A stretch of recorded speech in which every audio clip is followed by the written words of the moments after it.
this is Eddie, and I'm here to help you out with your subconscious mind. Now, what is your subconscious mind? Your subconscious mind is where you store all your habits. Everything you do automatically. What do I mean by that? Subconscious mind is when you do actions with a little bit of awareness, maybe even no awareness. For example, when you're driving, when you're breathing, when you're walking, you don't constantly think, okay, my right foot first, and then my left foot, and then, no, you don't. It's already automatic, so you're just walking. That is when your subconscious mind is working. See, your subconscious mind has a bigger hard drive than your conscious mind. Your conscious mind is where you're aware, fully aware of what you're doing. See, your subconscious mind has a bigger drive than your conscious. So when you're doing something consciously, for example, when you really learn how to walk, you were literally thinking, okay, my left foot first, then my right foot, and so on and so forth. But you did it so long, so many times, that it became a habit, so they transferred from your conscious to your subconscious mind. And that way, now that it was in your subconscious mind, you didn't have to think that much about it. So your conscious mind could have freed that up, freed that memory up, and to process more newer stuff. So, to be successful, you need to tap into your subconscious mind. Okay, you need to be aware of what your subconscious mind is doing. Now think about what is it you want to do in your life.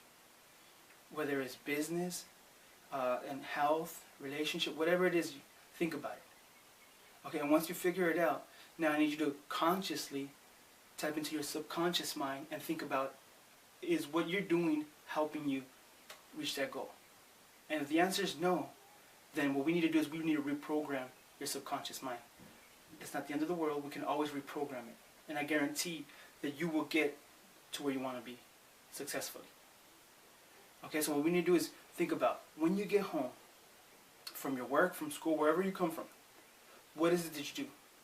Do you watch TV? Do you talk on the phone? Do you play video games?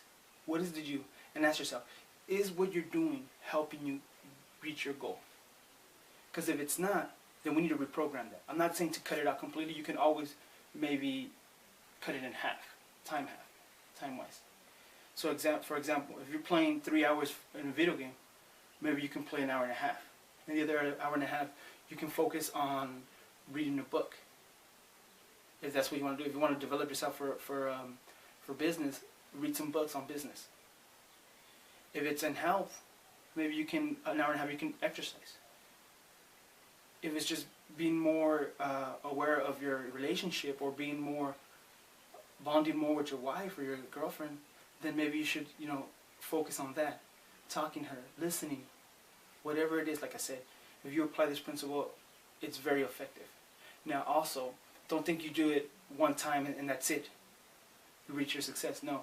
See, you need to do this through time. Because any success will happen over a long period of time. Okay? Because nothing was made all of a sudden. See, we as Americans believe that success has to be a breakthrough. But there's no such thing as a breakthrough. See, because we as Americans have only seen breakthroughs. You understand what I'm saying? We've only seen breakthroughs, but we haven't seen the struggle behind that breakthrough. See, because when something happens, when something breaks through, is when everybody notices it. But the struggle before that, no one notices it. For example, the first man on the moon, right? It was a big deal. Everybody noticed it. It was all over the news. It was just a huge deal. They thought that was the breakthrough. But they never thought about the struggle, going back in time to the very first person who even thought of even a possibility of a rocket ship going up into space and a man landing on the moon. See, that's where it started. But just because it started, it doesn't mean all of a sudden, boom, it happened. No. It took time to get to the step where we were able to go to the moon. And that's the same principle you use on this, on your success. Give it time. When you plant a seed, you cannot just throw all the water and expect it to grow within a day. It's not going to happen. It's not. You can't control how fast the plant grows. All you can control is watering it.